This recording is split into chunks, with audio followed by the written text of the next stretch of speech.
Hi, welcome to this video in which I am going to discuss a particular construction, and after that I will include one idiomatic expression. That is why I have named it Idiomatic Expressions Part 2. And the construction is verb be plus to, which is a preposition plus verb. Now verb be is am, is, are, was, were. They are all helping verbs. Particularly, they are called verb be or just be. Plus to preposition followed by a regular verb which is not a helping verb. And I am discussing it in the light of a particular verb, blame. So first we are going to see the usual ways that we use this verb, which is blame. Now, as you can see here, blame, this is again my favorite dictionary, Oxford Learners Dictionaries. Blame verb, to think or say that somebody, something is responsible for something bad. Blame somebody, something for something. She does not blame anyone for her father's death. Second example, a dropped cigarette is being blamed for the fire. Why is he blaming others for his problems? Blame somebody, something. It's easy to blame the media at times like this. Blame something on somebody, something. Police are blaming the accident on dangerous driving. I hope you are familiar with this kind of usage. Blame something on something. Like,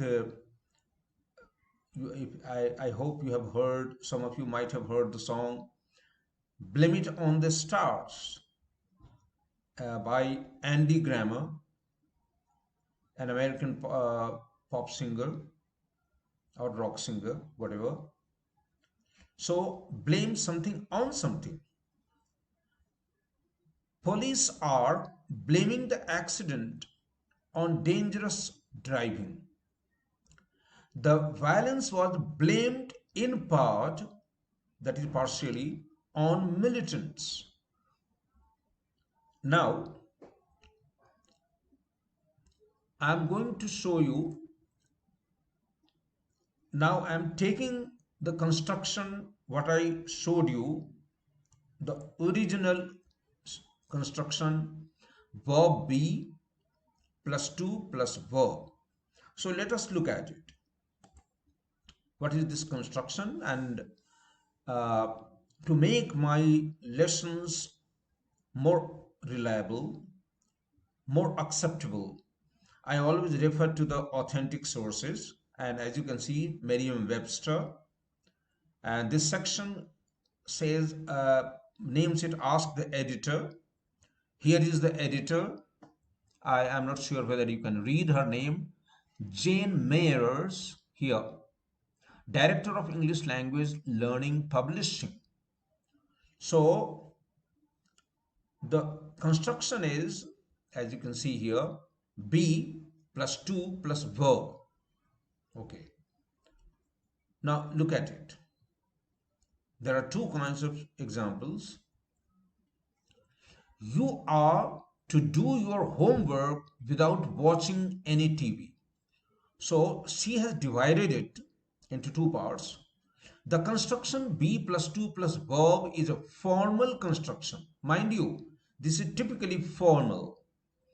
A formal construction that is used either, number one, to give an instruction or command, or B, to tell what is going to happen in the future. In the following three sentences, the be plus 2 plus verb construction signals that these are commands. This construction makes the sentences sound serious and formal. So the first example is, you are to do your homework without watching any TV. Apparently, some father or mother is talking to their child and giving their instruction or command. You ought to do your homework without watching any TV. This is a kind of warning. That means you must do your homework without watching TV. And the instruction is supposed to be followed by the child. The second example, the students are not to travel by subway without a friend. I think here the writer is talking about smaller students, smaller children who are not much exposed to subway, that is underground train, what we call in India metro train. So they must be accompanied by a friend. They should not travel by themselves. The students are not to travel by subway without a friend. Third one, patient is speaking to nurse. The doctor says that I'm to make an appointment to come back next month. The doctor says that I am to make an appointment.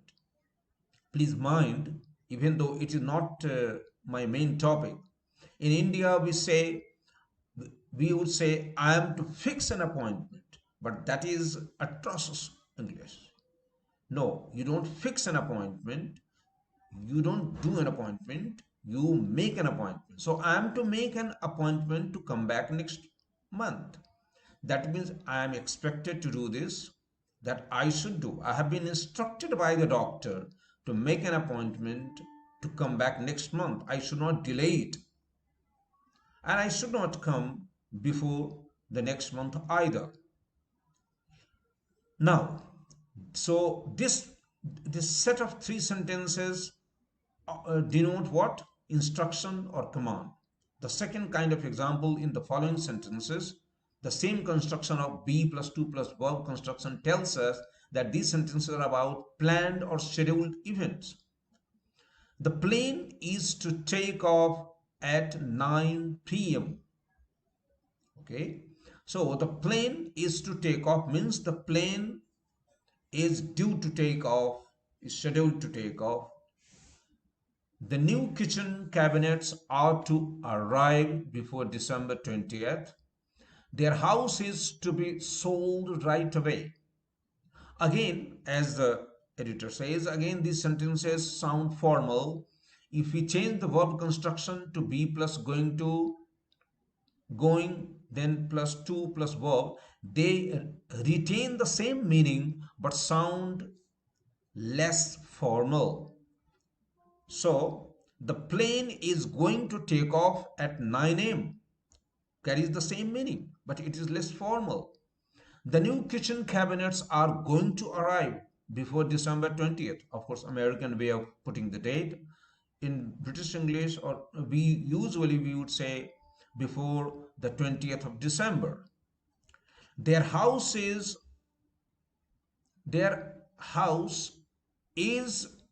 going to be, there is a mistake here, is going to be sold right away.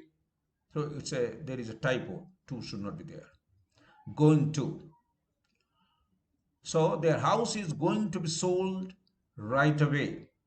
Okay, the same thing in the formal way. The plane is to take off. The new kitchen cabinets are to arrive. The house is to be sold. Similarly, the first kind of example, you are to do your homework without watching any TV. That means you mustn't watch TV while doing homework. The students are not to travel by subway, means they must not or they can't. The doctor says that I am to make, that means I must make, or I should make it a point to make an appointment. Okay, so this is the usual way we use the construction be plus 2 plus verb. Okay. Now, so I already gave you the examples, and in all these examples, you are following the same pattern, same construction. How? Now, blame someone for her father's death. Uh, just a minute.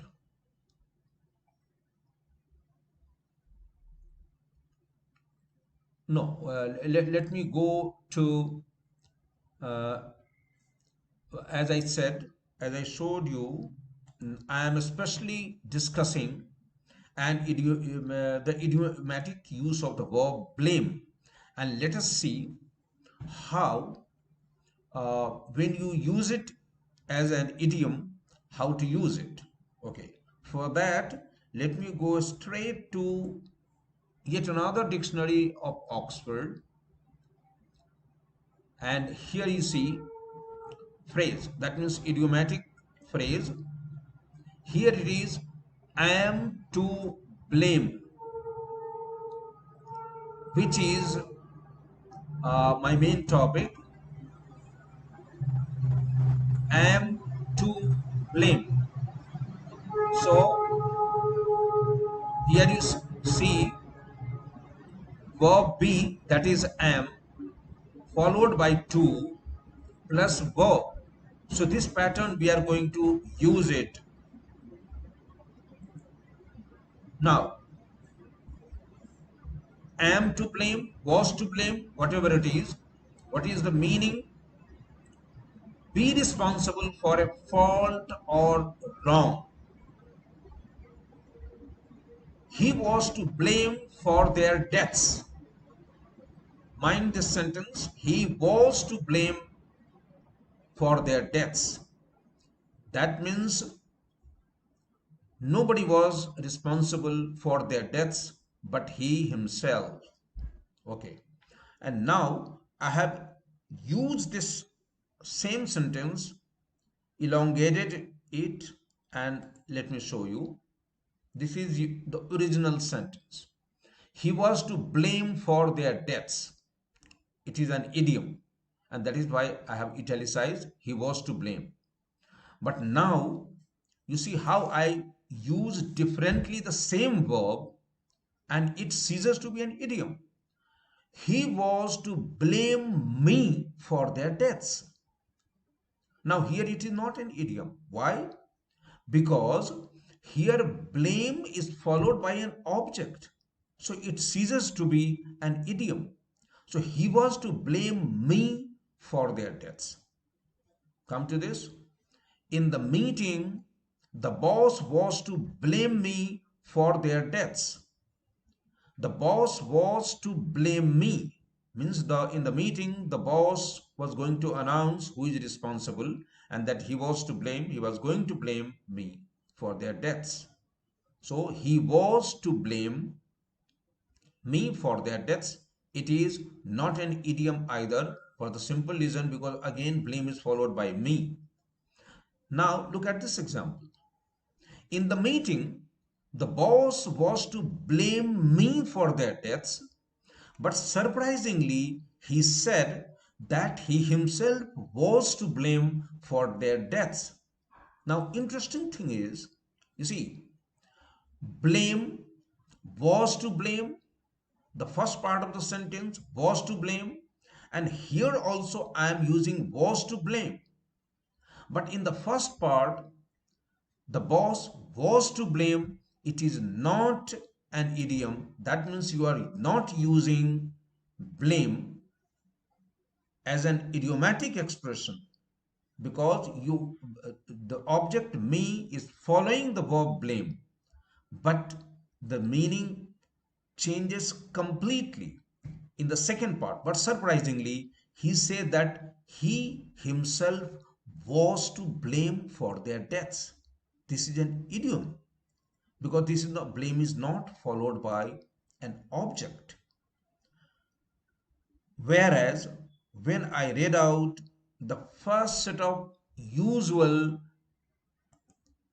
ways that blame is used here. As you can see, none of these is an idiom. She doesn't blame anyone. Again, anyone is an object. A dropped cigarette is being blamed for the fire. So this is a passive voice sentence, and a dropped cigarette is the object used for the verb blame, not an idiom. Why is he blaming others? Others again is an object. Blame somebody something, again you are using an object. Blame something on someone, again you are using an object. Whereas in the idiom part, here from here also let me read a few examples. If anyone is to blame, it is me. You see, so blame is not followed by an object. It is followed by a comma, and then you say it is me. You can say the same thing. If anyone is to blame, it is me. You can say none but I alone am to blame. That will be an idiomatic use. Which driver was to blame for the accident? A spokesman said that bad weather was partly to blame for the delay.